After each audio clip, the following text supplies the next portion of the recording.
जय श्रीराम.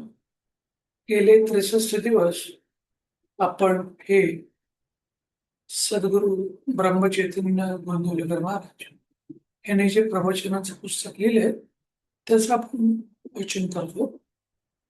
आणि आजचा हा 64वा दिवस. नाम कोणी घ्यावे, कधी घ्यावे, कुठे घ्यावे, कसे घ्यावे, का घ्यावे, ते नामाचं महात्म्य काय, नामाचे फायदे काय, हे सगळं त्यांनी या पुस्तकामध्ये आपल्याला शेअर केलेलं आहे.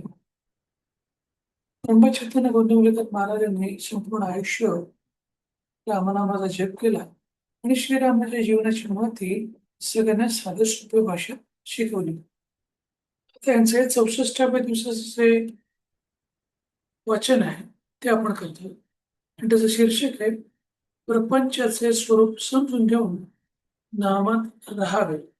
आपले जीवन किती अस्थिर आहे हे लढाईच्या काळात चांगले समजून घे.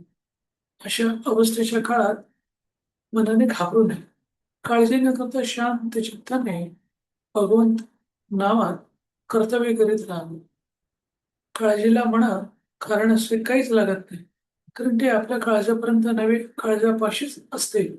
काळजी करायचीच म्हटले तर कोणत्याच गोष्टी त्याच्यातून सुटू शकत नाही. म्हणजे काळजीला कोणत्या प्रकारचा विषय हा करू शकतो, कशाची आपण काळजी करू शकतो. म्हणजे समजा आज मी उठू शकेल की नाही, मी बोलू शकेल की नाही, मी बघू शकेल की नाही, जिथपर्यंत माझ्या घरात ते लोक जे घरी रिटर्न आलेत की नाही, उद्या मला जेवायला मिळणार की नाही, माझ्या कपड्यांचं जरा त्या घराचं काय होणार, नाही लोन असेल तर लोनचंही काय होणार, असे प्रत्येक गोष्टीचं आपल्याला कसली ना कसली तरी काळजी असते.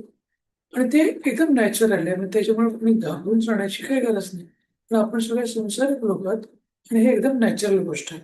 पण काळजीमुळे मानसिक आणि शारीरिक त्रास होतो. म्हणजे आपण काळजी केली आपल्या शरीरावरती त्याचा परिणाम होतो.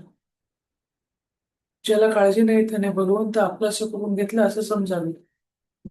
भगवंतावर पूर्ण विश्वास टाकून तुम्ही काळजी एकदम बंद करा. म्हणजे आपण त्या गोष्टी त्याच्यावरती सोडून द्याव्या.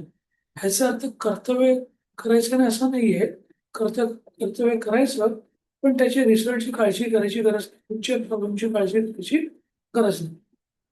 ज्याप्रमाणे कुठची कुंडली, कुणाची कुंडली म्हणे, तर मग श्रीमंत असो किंवा गरीब, तरी तिच्यामध्ये सर्व ग्रह यायचेच.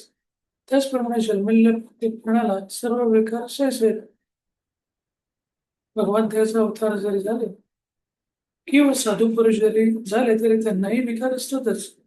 विकार म्हणजे काम, क्रोध, मद, मोह, मत्सर अशी जी काही षडरूपी आहेत, ह्याच्यामध्ये काही ना काहीतरी प्रत्येकाला कमी अधिक स्वरूपात पर्सेंटेज असते, कारण त्याला कोणी सुटलेलं नाही. अर्थात या विकारांच्या बरोबर प्रेम, दया, शांती, क्षमा हे सर्व गुणही त्यांच्या अंगी असतात. ग्रह हे या जन्माचे आहेत, पण विकार हे मागच्या जन्मापासून असलेले असतात. या विकारांना वश न होता म्हणजेच त्यांचे नियमन करून गुणांचा सौहार्द करणे हे प्रपंचात मनुष्याला शिकायचे असते. म्हणजे आपल्या हातामध्ये विकार नसतात, पण आपण प्रयत्नाने काही जाणीवपूर्वक काही गुणांचं आपण जतन केलं तर या सगळ्या गोष्टी कंट्रोल करू शकतो. आपण संपू शकत नाही. कोणती व्यक्ती असं कधीच म्हणू शकत नाही की मी सगळ्या षडरूपांवरती विजय मिळवला आणि आता ते संपलेली नसत.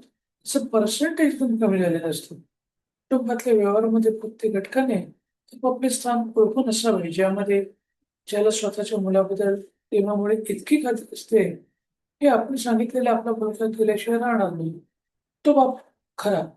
ज्याला आपल्या ज्याला अशी उत्सुकता असते की वडिलांनी आपल्याला सांगावे आणि आपण ते करावे, तो मुलगा खरा. म्हणजे बापाने सांगणं आणि मुलाने करणं.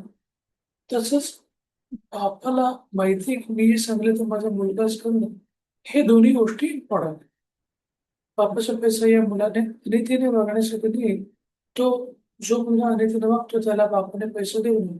ते आपण जन्मभर भरपूर वेल्थ कमवणं म्हणजे घरदार, पैसा, अडका, जमीन, सोनं, नाणं सगळ्या गोष्टी कमवणं.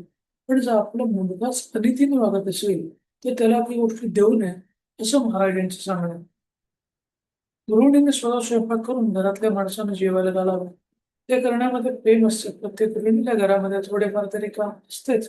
खरं तर विवाहामध्ये बंधने फार आहेत, कारण ती अत्यंत पवित्र गोष्ट आहे. विवाह ही पवित्र गोष्ट आणि प्रत्येकाला त्याच्यामध्ये बंधन असणं आणि बंधन हेच चांगलं असतं. जो मनुष्य तरुणपणी स्वाभाविक रीतीने आणि नीतीने नुसार वागेल, त्याला म्हातारपणीमुळेच दुःखदायक होणार नाही. म्हणजे आपलं आयुष्यभर जेव्हा आपण चुका करण्याची सगळ्यात जास्त पॉसिबिलिटी असते, म्हणजे तारुण्य. त्यावेळेला आपण जर चुका केल्या नाहीत, तर म्हातारपणी आपल्याला दुःख होणारच नाही, कारण आपण चुकांची काही कोणती ऑप्शनच ठेवत नाही. आज ज्याने आज चांगल्या वागण्याचा निश्चय केला, त्याने मागचे पुसलेच. भगवंत रोज संधी देत असतो. मी संधी देत आहे. आज सुधारले आणि कालचे पुन्हा केले नाही, म्हणजे पूर्वीचे नाहीसे होते. हीच संधी. ही संधी देतो म्हणजे काय? आपलं वाईट कर्म असतं. ते वाईट कर्म आपल्याला भोगावंच लागतं, पण ते वाईट कर्म आपल्याला सुधारण्यासाठी आजचा दिवस दिलेला आहे, त्याचा पूर्णपणे उपयोग करू. हे शेवटचं वाक्य. जो शहाणा असेल त्याने समजून व जो अडाणी असेल त्याने शुद्धीने बंधनं पाळावीत.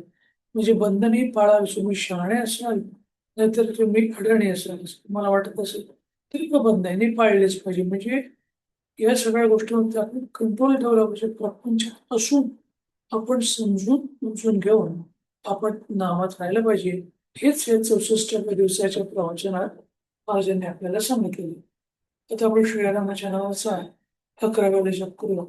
श्रीराम श्रीराम श्रीराम श्रीराम श्रीराम श्रीराम श्रीराम श्रीराम श्रीराम श्रीराम श्रीराम श्रीराम. धन्यवाद. हे 64व्या दिवसाचं प्रवचन रूपी वाचन तुम्ही श्रवण केल्याबद्दल. तुमचा उर्वरित दिवस छान, आनंदी, स्फूर्त आणि आरोग्यपूर्ण जावं हीच त्या श्रीरामचरणी इच्छा व्यक्त करतो आणि थांबतो. जय श्रीराम, जय श्रीराम, जय श्रीराम, जय श्रीराम, जय